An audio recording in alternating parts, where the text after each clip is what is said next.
Most people fear the dark, but Emma Harris feared something far worse.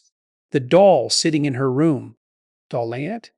It wasn't supposed to move, it wasn't supposed to watch, and it definitely wasn't supposed to smile back when she wasn't looking. But it did, and Emma learned that some toys are not meant to be owned, only obeyed. Emma was 11 when she found the doll. Her aunt, who collected antiques, brought it during a visit. "Tell me, I found her at an estate sale," she said, placing the old box on Emma's bed. "She's from the early Yichen Julbites. Very rare." Emma opened the box. Mondia. Inside was a porcelain doll with glassy blue eyes, cracked slightly at the edges, and a faded red dress. Yeah, her blonde curls looked almost real. Too real, Aunt Marion smiled. "Take good care of her." All Emma didn't want to, but she forced a polite smile. Lands, that night, she placed the doll on a chair across from her bed. That was her first mistake. At San Shuri A Dam, Emma woke up. Something was wrong. The hair on her arms stood straight. Bam. She slowly turned her head toward the chair, and the doll was no longer sitting. It was standing. One porcelain foot placed neatly in front of the other. Its head tilted slightly, facing the bed, facing her. Malema's breath caught in her throat. She quickly turned on her lamp. The doll didn't move. It didn't blink. It was just standing. When her mother came in, the doll was magically back on the chair. "You had a nightmare," she said. But Emma knew she had. The next night, Emma left the doll in the box and shoved it under her bed. That would keep it still. Or so she thought. At exactly San 3 a.m., she woke again. Tap, tap, tap. And slow, soft footsteps moved across the wooden floor. Emma froze, afraid to breathe. She looked under the bed. The box was open, empty, and something cold brushed her ankle. She screamed and jumped out of bed. Linya, her parents, rushed in. But the doll was sitting neatly on the desk, legs politely crossed, as if it had been waiting. Now, by the third night, Emma was too scared to sleep. She kept her eyes wide open, staring at the doll. At some point, exhaustion won when she snapped awake. Her room was pitch black. She heard it. A faint whisper. A little girl's voice. Right next to her ear, Emma gasped, reaching for her lamp. Planned. When the light flicked on, the doll was sitting on her chest, its glassy eyes inches from hers.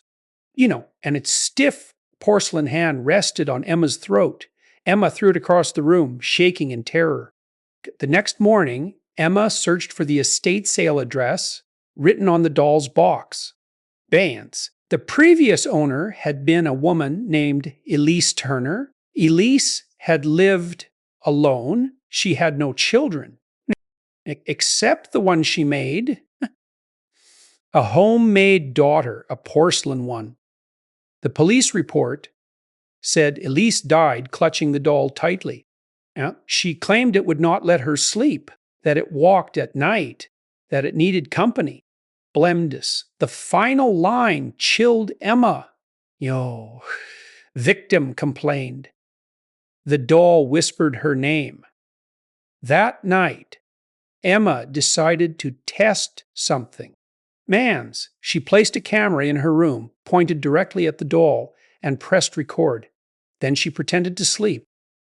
Minutes passed, hours. Then, the doll's head turned, slowly, jerkingly, like a broken puppet.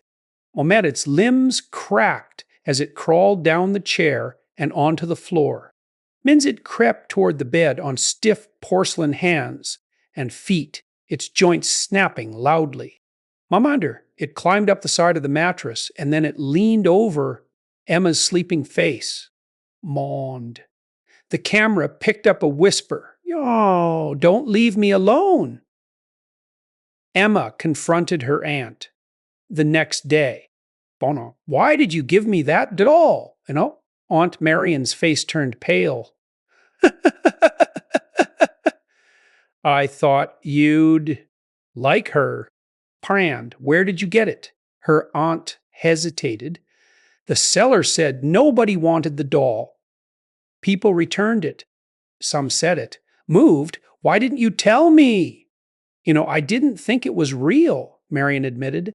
Mine, but Emma knew the truth. The doll didn't want to be owned. It wanted to attach to someone new. Lamb to someone young, to someone alone. Emma decided to end it. And she took the doll into the backyard and threw it into the fire pit. Longed. The flames flickered, then roared violently as if fueled by something unseen. And Emma stepped back as the porcelain skin cracked and blackened. For a moment, the doll's head turned toward her. Its mouth split wider than humanly possible, and it screamed not like a toy, not like an object, like a girl. And a real girl, a child crying out in agony. The fire swallowed it whole, and then it was silent. Emma fell to her knees, shaking. It was over. Or so, she thought. Emma slept peacefully for the first time in days. No footsteps, no whispering, no movement. Blamps. But on the seventh night, she heard a familiar sound. Tap, tap, tap, tap. Slow, child-sized footsteps approaching her room. Bams to her door creaked open. In the darkness, a tiny cracked silhouette stood there. Burned, broken, but moving, And it whispered, You, Emma, you left me in the dark.